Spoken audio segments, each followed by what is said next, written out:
હાલો, નમસ્તે વિદ્યાર્થી મિત્રો. આજે આપણે ગદ્ય 14 ચતસ્ત્રો વિદ્યા અર્થાત 4 વિદ્યાઓનો બીજો ભાગ જોઈશું. પહેલા ભાગની અંદર આપણે જોયું કે આપણે 4 વિદ્યાઓ છે: ત્રયી, વાર્તા, દંડનીતિ અને આન્વીક્ષિકી. 3 વેદો, ત્રયી એટલે 3 વેદો એટલે કે ત્રયી, વાર્તા અને દંડનીતિમાં માનવો માને છે. વાર્તા અને દંડનીતિ એમ 2 જ વિદ્યા છે એવું બૃહસ્પતિ માને છે. દંડનીતિ એક જ વિદ્યા છે એવું ઉષ્ણસ માને છે. અને 4 વિદ્યા છે આન્વીક્ષિકી, ત્રયી, વાર્તા અને દંડનીતિ એવું કૌટિલ્ય માને છે.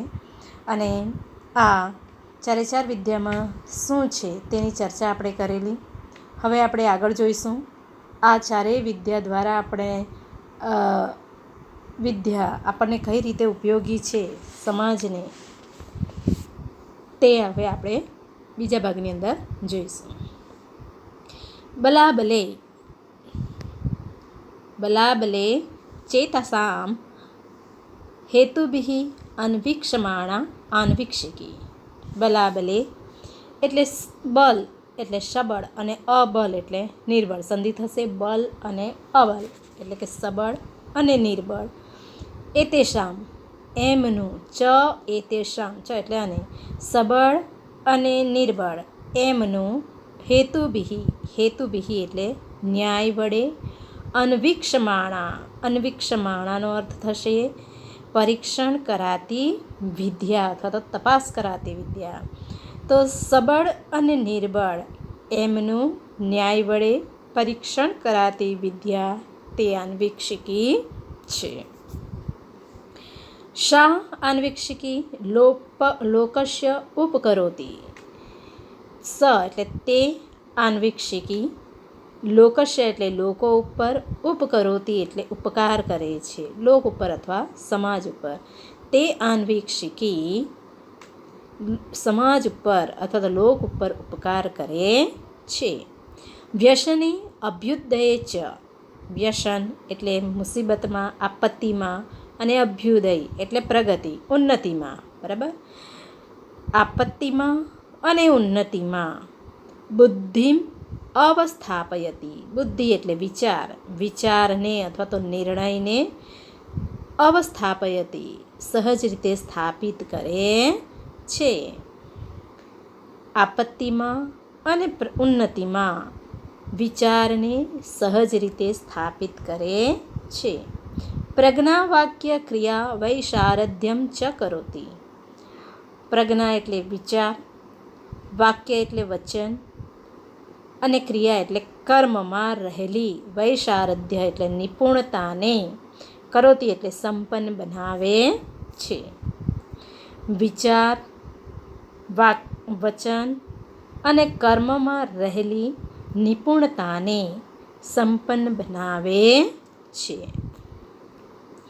એટલે કે અહીં આન્વીક્ષિકી દ્વારા આપણને શો ફાયદો થાય તેની વાત કરેલી છે કે આન્વીક્ષિકીનું જ્ઞાન જો હોય, એ આન્વીક્ષિકીનું જ્ઞાન લોકોને પણ અને અથવા તો સમાજ ઉપર ઉપકાર કરે છે.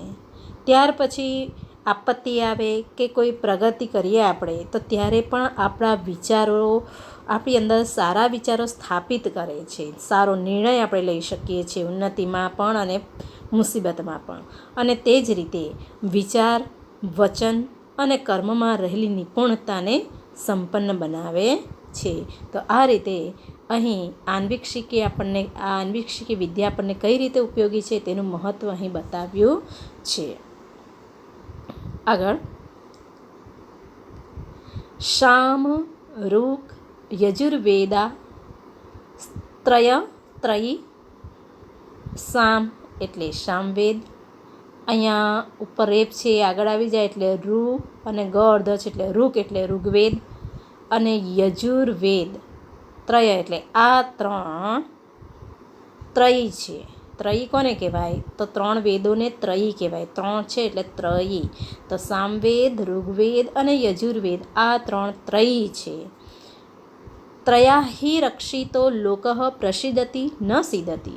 હિ એટલે ખરેખર, ખરેખર ત્રયા એટલે ત્રયી વડે રક્ષિતો રક્ષાયેલો લોક એટલે કે સમાજ પ્રસિદ્ધતી પ્રસન્ન રહે છે. પ્રસિદ્ધતી એટલે પ્રસન્ન રહે છે. ન સીદતી એટલે દુઃખી થતો નથી. સામવેદ, ઋગ્વેદ અને યજુર્વેદ આ ત્રય એટલે ત્રણ, ત્રયી એટલે ત્રયી છે. આ ત્રણ ત્રયી છે અને ખરેખર ત્રયીથી રક્ષાયેલો સમાજ પ્રસન્ન પામે છે અથવા તો પ્રસન્ન રહે છે, દુઃખી થતો નથી. એટલે કે હવે આપણે અહીંયા આપણે જોયું તો આન્વીક્ષિકી સમાજ પર ઉપકાર કરે, પ્રગતિમાં અને આપત્તિમાં પણ વિચારને સ્થાપિત કરે, નિર્ણય સારા લઈ શકે. આપણને કઈ રીતે ઉપયોગી તે આન્વીક્ષિકીનું આવ્યું. હવે આ ત્રયી, તો ત્રયી આપણને કઈ રીતે ઉપયોગી, તો સમાજને શું કરે છે, આપણે ત્રણ વેદોનું જો જ્ઞાન પ્રાપ્ત કરીએ તો સમાજ પ્રસન્ન રહે અને એના જ્ઞાનથી સમાજ દુઃખી થતો નથી, માણસો દુઃખી થતા નથી. બરાબર. ચાલો હવે આવે છે વાર્તા વિશે. અહીંયા આપણે જોઈ ગયા આન્વીક્ષિકીનું મહત્ત્વ.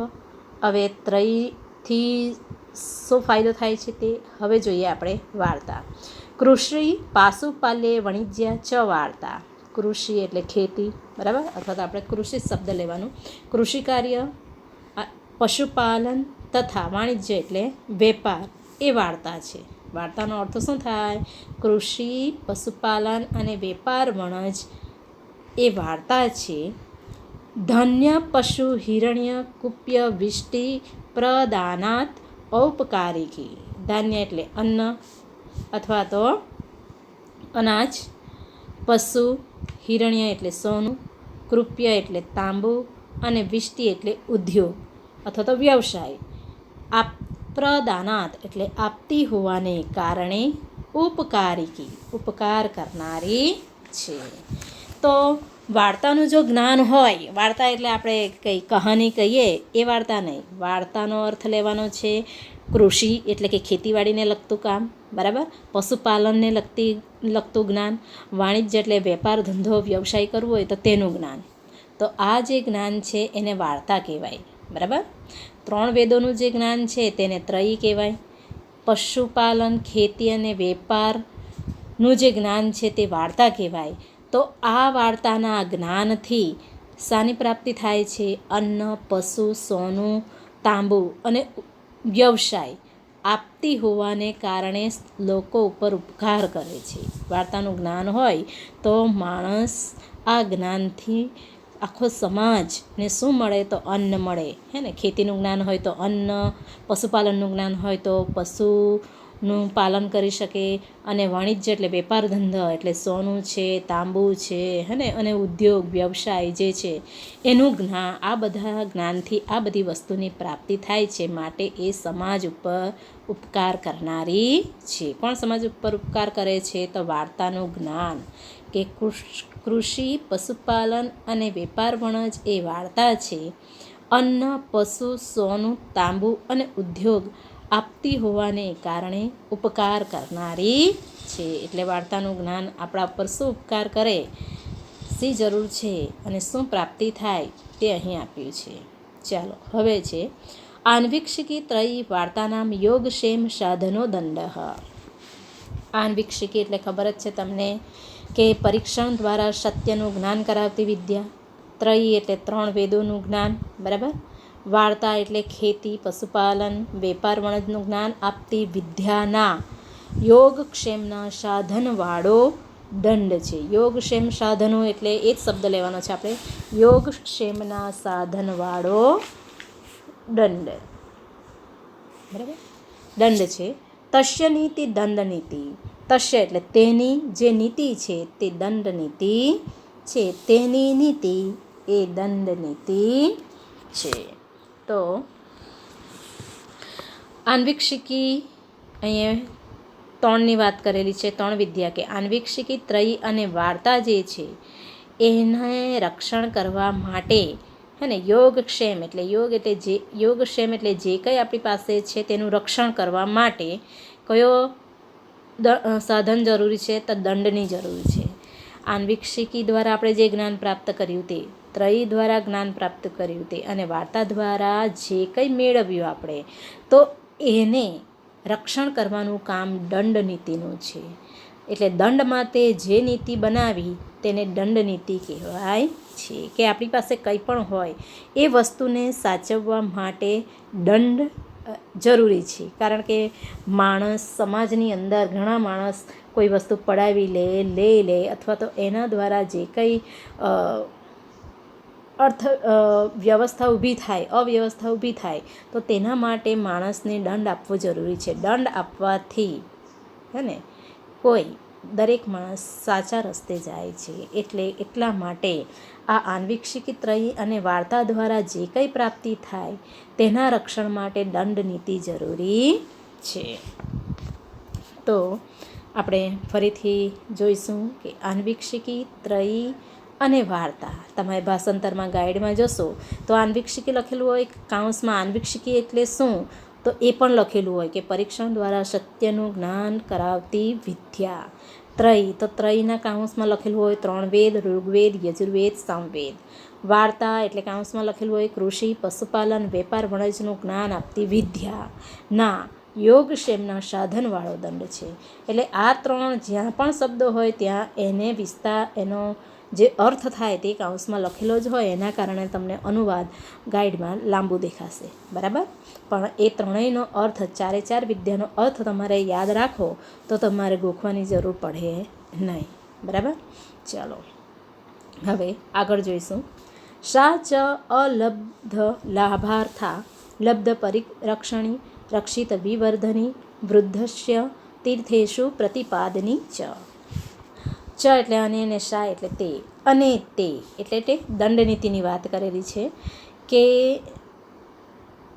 યોગક્ષેમના સાધનવાળો દંડ છે ને તેની નીતિ તે દંડ નીતિ અને તે એટલે દંડ નીતિ, બરાબર. અને તે શું કરે છે? અલબ્ધ, જે મળ્યું નથી, પ્રાપ્ત થયું નથી તે વસ્તુને લાભાર્થ એટલે મેળવી આપે છે, લાભ કરી આપે. એટલે અપ્રાપ્ત વસ્તુને મેળવી આપનાર, બરાબર. જે વસ્તુ આપણને પ્રાપ્ત થતી નથી તેને મેળવી આપે છે દંડ દ્વારા. દંડ કરીએ તો દંડ દ્વારા, સજા દ્વારા એ અપ્રાપ્ય વસ્તુને મેળવી આપનાર છે, બરાબર. અને પછી જે કંઈ મેળવીએ એટલે કે લબ્ધ પરિરક્ષણે એટલે કે જે કંઈ મેળવીએ એટલે કે પ્રાપ્ત વસ્તુનું પરિરક્ષણે રક્ષણ કરનારી છે. જે વસ્તુ આપણી પાસે છે તેનું રક્ષણ કરવા દંડનીતિ જરૂરી છે. એટલે પ્રાપ્ત વસ્તુનું રક્ષણ કરનારી અને રક્ષિત વિવર્ધની અને રક્ષાયેલા લાભ કે વસ્તુને વધારનારી. જે આપણી પાસે રક્ષાયેલી વસ્તુ છે એ રક્ષાયેલી વસ્તુની અંદર વધારો કરનારી છે. અને વૃદ્ધસ્ય એટલે વૃદ્ધિ પામેલાને તીર્થેષુ તીર્થરૂપ પવિત્ર સ્થળોમાં પ્રતિપાદની એટલે યોગ્ય રીતે સ્થાપિત કરનારી છે. એટલે કે આ જે દંડનીતિ છે એ દંડનીતિ આપણને કઈ રીતે લાભ કરી આપે છે? તો જે વસ્તુ આપણી પાસે નથી તે મેળવી આપે છે. જે મેળવેલી વસ્તુ છે તેને રક્ષણ કરે છે. જે રક્ષાયેલી આપણી પાસે વસ્તુ છે તેમાં વધારો કરે છે. અને જે આપણી પાસે વૃદ્ધિ થાય છે તે પવિત્ર તીર્થરૂપ પવિત્ર સ્થળોમાં યોગ્ય રીતે સ્થાપિત કરનારી છે. તસ્ય આયતા લોકયાત્રા. તસ્ય એટલે તેમાં, લોકયાત્રા એટલે લોક વ્યવહાર, આયતા એટલે રહેલો છે, તેમાં લોક વ્યવહાર રહેલો છે. તસ્માત લોકયાત્રાર્થે રાજા નિત્યમ ઉદ્ધત દંડ સ્યાત. તો તેથી, તસ્માત એટલે તેથી લોકયાત્રાર્થી એટલે પ્રજાનો હિતનો વિચાર કરનાર. લોકયાત્રાર્થી એટલે પ્રજાના હિતનો વિચાર કરનાર રાજાએ નિત્ય એટલે હંમેશા, ઉદ્ધત દંડ એટલે દંડ આપવા તૈયાર, સ્યાત એટલે તૈયાર રહેવું જોઈએ. દંડ આપવા નિત્ય ઉદ્ધત દંડ હંમેશા દંડ આપવા માટે તૈયાર રહેવું જોઈએ. એટલે દંડનીતિ અને તે દંડનીતિ અપ્રાપ્ત વસ્તુને મેળવી આપનાર, મેળવેલી વસ્તુનું રક્ષણ કરનારી, રક્ષાયેલી વસ્તુને વધારનારી, અને વૃદ્ધિ પામેલા અને તીર્થરૂપ પવિત્ર સ્થળોમાં સ્થાપિત કરનારી છે. તેમાં લોક વ્યવહાર રહેલો છે. તેથી પ્રજાનું હિત ઈચ્છનાર રાજાએ, બરાબર, અથવા તો પ્રજાના હિતનો વિચાર કરનાર રાજાએ હંમેશા દંડ આપવા તૈયાર રહેવું જોઈએ. આગળ, રાજા વાર્તયા પ્રાપ્તેન કોશેન. રાજા વાર્તયા એટલે વાર્તા વડે, પ્રાપ્તેન એટલે પ્રાપ્ત થયેલા, કોશેન એટલે ધનરાશિ દ્વારા. રાજાએ વાર્તા વડે, વાર્તા એટલે આપણે કૃષિ ખેતીનું જ્ઞાન, વેપારનું જ્ઞાન, વાર્તા એટલે એટલું યાદ રાખવાનું, બરાબર.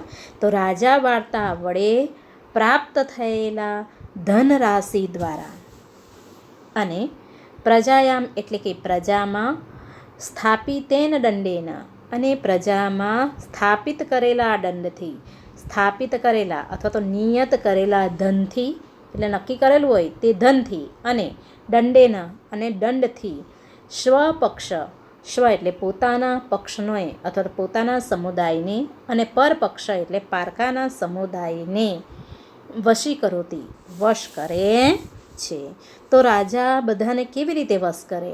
તો રાજા જે વાર્તાના જ્ઞાનથી જે કંઈ ધન પ્રાપ્ત થાય, અને પછી પ્રજાએ જે નક્કી કરેલું ધન હોય કે રાજાને કેટલું ધન આપવું, એ જે નક્કી કરેલું હોય એ ધનથી અને દંડથી, બરાબર, પોતાના સમુદાયને પણ અને પારકાના સમુદાયને પણ વશ કરે છે. એટલે કે રાજા શું કરે છે? તો રાજા વાર્તા દ્વારા પ્રાપ્ત થયેલા ધનરાશિથી, પ્રજામાં નક્કી કરેલા ધનથી અને દંડથી, રાજાએ નક્કી કરેલું હોય કે પ્રજાએ કેટલું ધન આપવું તે, એટલે પ્રજામાં નિયત કરેલા ધનથી અને દંડથી પોતાના સમુદાયને અને પારકાના સમુદાયને વશ કરે છે.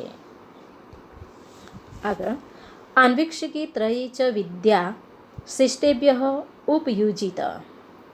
આન્વીક્ષિકી, ત્રયી અને વિદ્યા, આ ત્રણ જે જ્ઞાન છે, આન્વીક્ષિકીનું ત્રયીનું જે જ્ઞાન છે એ આન્વીક્ષિકી અને ત્રયી વિદ્યા એ તેણે શિષ્ટેભ્ય એટલે શિષ્ટ વ્યક્તિ અથવા તો બુદ્ધિશાળી લોકો પાસેથી ઉપયુજિત પ્રાપ્ત કરવું જોઈએ. એટલે આન્વીક્ષિકીનું અને ત્રયીનું જ્ઞાન કોની પાસેથી મેળવવું જોઈએ?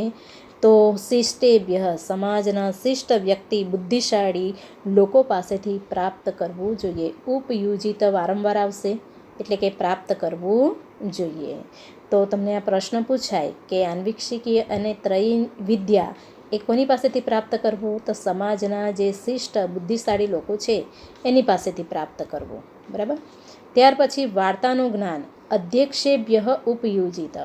વાર્તાનું જ્ઞાન કોની પાસેથી? તો અધ્યક્ષ એટલે સમાજના જે અગ્રેસર લોકો છે એ અગ્રેસર લોકો પાસેથી પ્રાપ્ત કરવું જોઈએ. દંડનીતિ વક્તુ પ્રયોક્તુભ્ય ચ ઉપયોજિત. દંડનીતિ એ વક્તુ એટલે પ્રવચન, અને પ્રયુક્ત એટલે પ્રયોગ કરે, પ્રયોગમાં કુશળ એવા લોકો પાસેથી પ્રાપ્ત કરવું જોઈએ.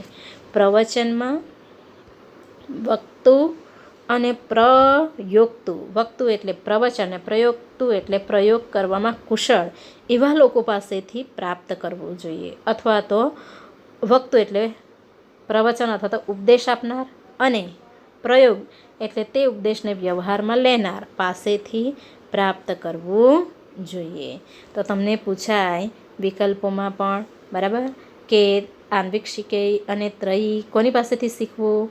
તો સમાજના બુદ્ધિશાળી શિષ્ટ લોકો પાસેથી એ જ્ઞાન પ્રાપ્ત કરવું જોઈએ. વાર્તાનું જ્ઞાન કોની પાસેથી પ્રાપ્ત કરવું? તો સમાજના અગ્રેસર લોકો પાસેથી પ્રાપ્ત કરવું જોઈએ. અને દંડનીતિ કોને પાસેથી પ્રાપ્ત કરવું? તો જે ઉપદેશ આપનાર છે અને તેને વ્યવહારમાં લેનાર છે, અથવા તો પ્રવચન અને પ્રયોગમાં કુશળ એવા લોકો પાસેથી પ્રાપ્ત કરવું જોઈએ. એટલે કે આપણે પણ આ આન્વીક્ષિકી, ત્રયી, વાર્તા અને દંડનીતિનું જ્ઞાન, આ જે 4 વિદ્યા છે એ 4 વિદ્યાનું જ્ઞાન આપણે પણ પ્રાપ્ત કરવું જોઈએ, જેથી સમાજ ઉપર ઉપયોગી થાય, આપણને ઉપયોગી બની રહે. અહીંયા લખ્યું છે કે વેદોનું જ્ઞાન હોય તો માણસ દુઃખ પામતો નથી, દુઃખી થતો નથી, હે ને. કૃષિનું જ્ઞાન હોય, વાર્તાનું જ્ઞાન હોય તો માણસ વ્યવહાર, વેપાર, અન્ન, પશુ આ બધું કરી શકે. આન્વિક શિક્ષણનું જ્ઞાન હોય તો માણસ પ્રસન્ન રહે છે, દુઃખી થતો નથી. તો આ રીતે આ 4 વિદ્યા છે, આન્વિક શિકી, ત્રયી, વાર્તા અને દંડનીતિ, એનું જ્ઞાન આપણે પ્રાપ્ત કરવું જોઈએ એવું આ પાઠની અંદર કહ્યું છે.